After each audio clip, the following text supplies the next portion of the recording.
Hey folks, how's it going? Tooth here. Like I said in a previous video on my AR-10, I've been wanting to upgrade from the SLX that's on it to the 1-10 Credo, and unfortunately what I'm running into is life happens a lot and I'm not able to get the 1-10 Credo. So with that being said, I did some wheeling and dealing here recently. I had some gear and some parts and stuff for guns I didn't really need anymore, and I haven't really been doing any assemblies for folks anymore, so I've kind of just been selling some of my AR-10 parts off and some of the AR-15 stuff I don't need anymore. So but I came across a guy talking with him. He needed some parts, and he also was interested in some of the gear I wanted to get rid of, like those butt seat pillows right behind me. Don't know how it happened, but I used to have like 12 of them damn things. I'm down to 3 now because I just been getting rid of them, trading stuff. But part of the wheeling and dealing that I did the other day, I got a SIG Tango-DMR scope. Before I show you the scope, we'll kind of go over the specs and what I found on it so far. So some of this is going to repeat because this is coming off of my notes. It is a SIG DMR 3-18 44 millimeter objective lens with a 34 millimeter tube. It is gathering light really well so far. And I've been dealing with nothing but low light recently with the cold front coming in. It has an MOA reticle 2.0 in it, first focal plane. So I wanted to go to mill because the guy who's going to be teaching me how to really shoot long distance recommended the mill reticle. Less math is what he was saying, but unfortunately I'm going to have to wait on that until I actually buy a scope off the shelf, which will be the Credo when it happens. Eye-box on this thing has been really forgiving. It's right up there with the PST Gen 2 1-6. That's one of the big things I liked about that scope itself. I'm getting about, depending on what magnification I'm at, not really taking a tape measure to it, just kind of doing the finger to cheek deal. I'm getting a 1.5 to 2.5 or better eye box relief, so that is awesome, especially doing coyote hunting and having to pull up quick. Field of view, according to SIG's website, at 100 yards, depending on magnification, you have 5.8 feet or 34.9 feet at 100 yards. I don't know if I agree with that or not. I think it might be a little bit better. Once I get out to the range, I'm actually able to sit there and measure stuff, I'll be able to say so. But I really think it's probably better. It's IPX7 waterproof and rating, so that's a good thing. The weight on the scope, unfortunately, it's just going to make the AR-10 even heavier. It's 25 ounces and comes in at 12.3 inches in length. Each click for adjustment is 25 MOA, quarter inch at 100 yards, all that good stuff. Each rotation per turret is 25 MOA, windage and elevation, and total adjustment, windage and elevation, is 150 MOA. Sorry folks, I'm breaking off into really shooting long distance and trying to learn this stuff. This might be one of them deals you learn with me. Now, I do have an MPVO 2.5 to 10 from Vortex, a PST Gen 2. I like the glass in the scope. I like everything about the scope. The only thing I don't like is the top turret does not lock. This one does. So right there, there's your lock button. Press it. You hear the clicks. Good. They're stiff. And then zero lock pops back in. Once the zero lock pops in, no more adjustment. Windage is capped, so once it's set, it's set.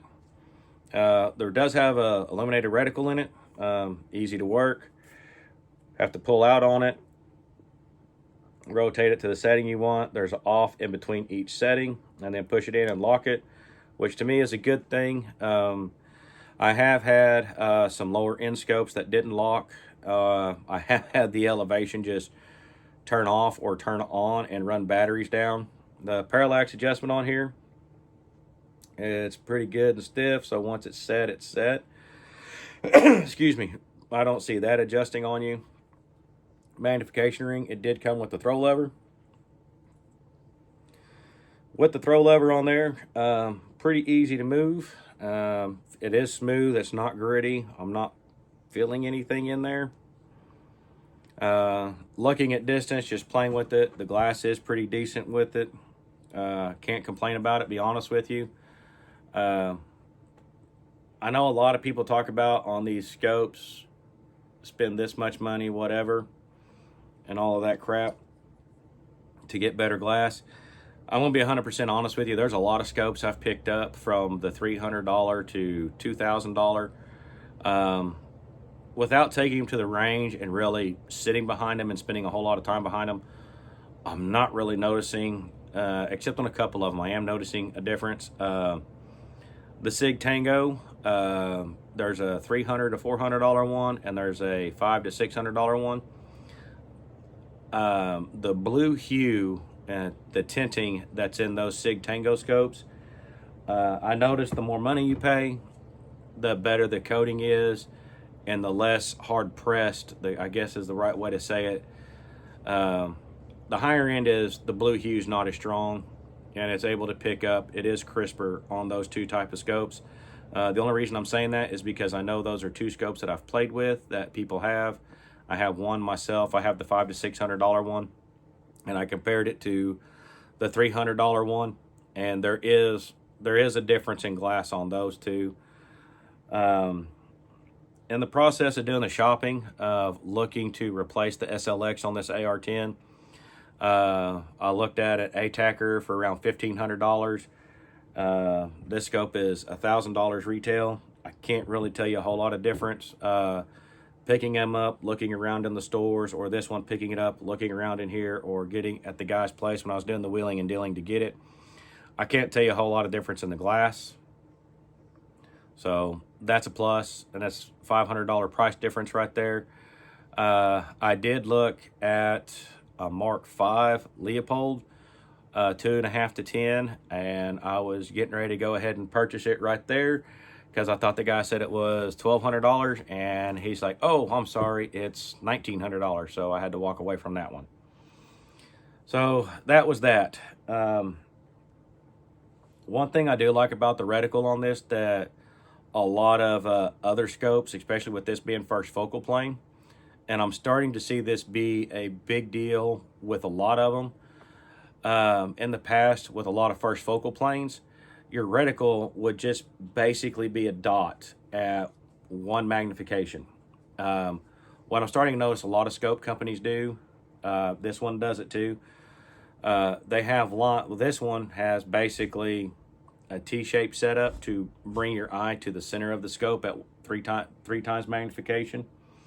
And also the PST Gen 2 1 to 6 LPVO I have does the exact same thing. Trigicon Credo, it has the circle, like a lot of stuff does. But as you dial in, you zoom past the circle and you actually get into your fine reticle with the 1 to 10. Those are things I've been looking for and I've been real happy with. Here's kind of a picture of the reticle. Let me see if I can get that glare out of there. It ain't gonna happen. But anyway, so that's some of the stuff I've been looking for. So what's gonna happen now is I'm gonna go ahead and cut this section of the video. I'm gonna go ahead and get this mounted to the gun. We're gonna go to the range is my plan, and we're gonna look at Federal Winchester M80 ball. I also have this AB22, blah, blah, blah. It's a DM111 Wishern. It's German M80 ball. Took this out. I did shoot some of it. I was real happy with this M80 ball. And then I'm also going to go pick up a blue box of Federal. If you go back and you watch some of our videos that I've put up, last year about this time frame, I put up a video talking about ammo comparisons and getting accuracy down for hunting for deer season. That blue box Federal 150 grain soft point was doing 1/4 to 1/2 inch groups at 100 yards. So far, that has been the best ammo I've ran through this gun. And I will pick a box of that up as well, because one of the things I want to see if I can do it is I'm wanting to see if I can tighten groups up, depending on magnification. So there's a little bit behind that. We'll cover that in the after part of the video. Depending on how much activity is going on at the range is how much video will be shot at the range. Unfortunately, I didn't get to do all the stuff I wanted to do yesterday, so I got to finish up around here before I go to the range. So probably going to be quite a bit of activity at the range day. It is Saturday. If it looks like that, then I'll just hold off and go Monday, since I'm off work Monday for medical bullshit. So, oh, I am going to use a Mark AR from Leupold Scope Mount. One of the things I was wanting to do, because what I ran into with the SLX, it is on a Vortex mount, and that one is on an Aero lightweight quick mount. And what I ran into on that is when I mount my thermal on the gun, I have too much of an offset with the SLX 1:8 between the thermal, and I'm hoping with going with this lower mount, I can actually get where I want to be. We'll see how things go. I might actually have to put a riser in here now that I think about it. Maybe not. And we'll see if we can get this mounted up and running. So if it don't work, we'll get another scope mount. But anyway, we'll catch you on the other part of this video. All right, so part 2. I was hoping there'd be a part 1, 2, and 3 on this video, but while I was at the range, a lot of people there. Fairly large group of guys were there from other parts of the world. One was from Austria, the other one from Germany, a guy from Texas, and a guy from Oklahoma. I wound up doing more conversation with them than I did shooting while I was out there, so filming or taking any type of video was not going to be an option. Right off the bat, for the SIG, pull back the notes here real quick. The SIG DMR 3-18 scope with the MOA 2.0 reticle. I want to say right off the bat, I like it. Unfortunately, the range I was at only goes out to 100 yards. So that really kind of sucks. I didn't really get to try to walk any legs on this thing yet. That is to come. I will say this though, in the past, what did I do with it? There it is. This is the SLX that was on the AR-10. It lived on the AR-10 for a very long time, since it was built. It's a good scope. It does have its downsides, like the reticle doesn't get very bright inside here when you turn it on. It's not very busy, which I do like. And it is, BDC is actually, for 308, is actually really good. But 1-8, 600 yard BDC, or 600 meter BDC, AR-15 needs to go on a 5.56 gun or something along those lines. It just doesn't have what's needed for something like the AR-10 that was built and does better. Like I said, I didn't plan on this gun really doing much past 600, but it does way better than I thought it did. Like I said, the scope, I like it. The sun did come out. I did turn the light up reticle. I did turn the reticle on to see how bright it got. It does get brighter than the SLX. The only way I know how to describe it, instead of a dingy orange, it's a very dull red. Even at max magnification and turned all the way to its brightness, I will say this, it does help aspects of the reticle pop a little bit better. But since I was shooting on red and white paper, I turned the reticle off, stayed with the black. The reticle is still, especially at max magnification, is very sharp, very clear. One thing I didn't like about the reticle, and I know it's there for a reason, I just wish they would have left stadia lines there instead of actually putting the hashes. But it's your first 1 MOA adjustment for left-right windage and up-down elevation, because it makes kind of a box bracket around the really fine dot.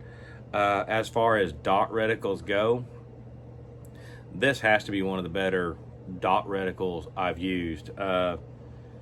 Even their $500 Tango 1-6, to me that dot is oversized. This one is very fine. It could be because that reticle is a second focal plane. This one's a first focal plane. On the 1-6 Tango is the second focal plane.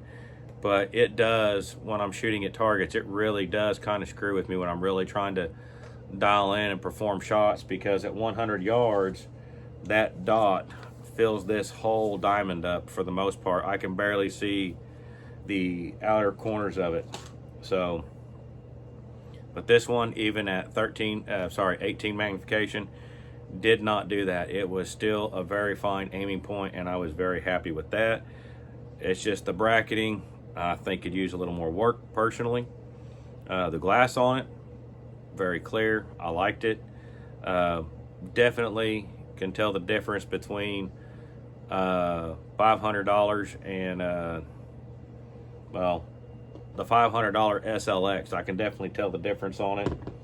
Also, not to ding the SLX, but the PST Gen 2 1-6 from Vortex has better glass than this anyway. So sorry, Primary Arms, I'm not trying to hate on you, but for the price point, you could probably do something different with the glass, make it better.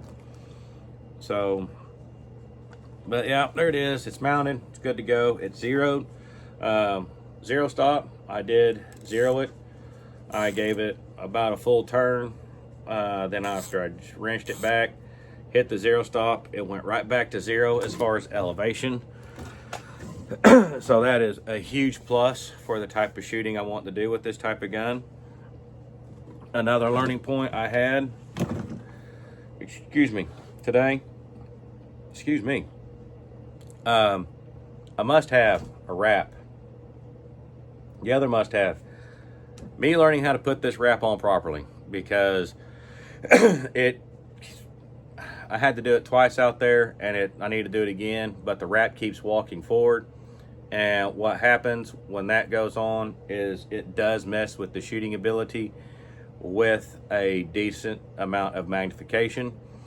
With the 1-8, even without the wrap, I didn't really have a whole lot of problem with Mirage coming off of this. But jumping up to 18 magnification, just this little bit back here being exposed of this can was causing enough Mirage to where it would literally blur out a whole target. And I thought I was good enough guesstimator, and you can see on some of these targets here in a minute, or these groupings, where my guesstimation wasn't good enough. So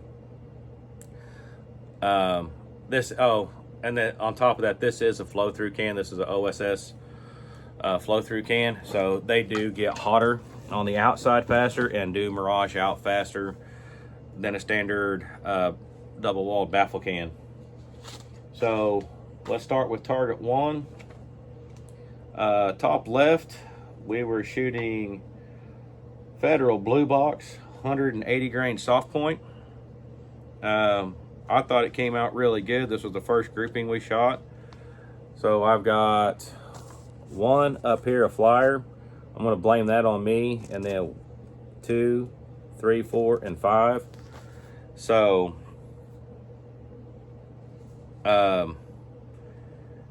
keep in mind when I'm shooting these groups, I'm not using a lead sled or a bench rest or anything like that. I'm using the bipod that you saw on the gun, and I forgot to take a sandbag with me to really stabilize the gun. But I really think that was a pretty decent grouping, especially for a barrel that's not designed to shoot 180 grain bullets. Top right was Remington UMC 150 grain. Not a bad group. Right around 1 inch to 1.5 inches, minus the flyer up here. But there you go. You got 2 and then 1 and 2. So that's about time the Mirage started kicking off right there. So that really got me going. And then we go, bottom left was 168 grain, Federal Premium. In the past, this gun has not liked this ammo, but cooled off just long enough to get 4 decent shots and 1 low. So that puts that at just over an inch group. Bottom right went to shit. And that was Winchester M80 ball. That was the last of the Winchester M80 ball I had. But there you go. I have about a 2 to 3 inch group in the diamond and 1 flyer way out in the middle. Center target or center diamond. And I kind of blame me not taking my time and Mirage on this one a little bit. But that is that German DM 111 147 grain M80 ball. Right here you go. Oh crap, where'd it go? Put my finger on it. All right, 1, 2, 3, 4, and then there's 5. I didn't get it the group very well today. The Mirage was definitely kind of hitting about the time I did that grouping. I did shoot another group of it. I'll find it here in a second. Actually, I just found it. And let me make sure I'm right on my notes here. Yeah. Top left, 147 grain, DM 111. So you have 1, 2, 3, 4 way out there to the side. And then there's another one. Let me bend the paper so I can see it. There you go, right there on the edge. That was me. Don't blame the Mirage on that one either. That was just me not paying enough attention. All right, top right on target 2. That was the Federal M80 ball. So that's 3, 4, 5. I'm sorry, I'm looking at it, doing measurements. About a 1 inch group minus the flyer. The flyer was me. I did pull that one. Bottom left was the DM 111 again. Shot 4 rounds. It still didn't group all that good. I had 2 tight and 2 loose. That would be these ones down here. And then we shot, bottom right, we shot the Remington UMC 150 grain again. And that one didn't do too bad. You got basically minus the flyer, 1 1/4 group right there. So gun didn't do too bad. The other thing that was going on with the target is most of the rubber that the targets go on is shot out there right now. It needs to be replaced. I need to find the people that do that so I can donate some money to that fund again. So someone had a piece of cardboard up there. I utilized that piece of cardboard, but it was only secure at the top. As far as height wise goes, every now and then the target bottom would blow out towards me due to the wind. So that might be what is kind of opening up some of these groups as far as the up-down parts on ammunition. That usually does pretty good in this gun. So definitely keep that in mind. So 3 factors: Mirage, no lead sled or proper support stability for accuracy testing on ammo, and not a very secure target. So Monday, I'm going to try and go out again. I did get a Hollow Sun Iris in. I want to go zero that and play with that a little bit. Kind of go over a little bit of how I'm going to zero it and why I'm going to zero it the way I do. I haven't seen, of course, I haven't really been looking for a whole lot of channels that show zeroing an IR illuminator or a laser sight. But what I did, the one I did watch, and I'm not even going to say this guy's name because he is way wrong in how he did it, and I don't want anybody else doing it this way. But he actually set a target up and he had the bullets hitting where the laser dot was hitting that on target. On a rifle, that's 100% wrong. You need to set up for an offset. We will cover that in another video. So, but yeah, overall opinion on this DMR scope from SIG, I think it's a good one. For $1,000, I think it's worth the money. Like I said, I've shot some higher ends. The eye box on this thing is, even at full magnification, it's tight at 18 magnification, just like any other scope is going to be, but it's a lot more forgiving than some of the other 2.5 to 10s or the ATACR I played with. I mean, I had to have that dude really up close and personal, almost like a prism scope, to get the sight picture the way I wanted it.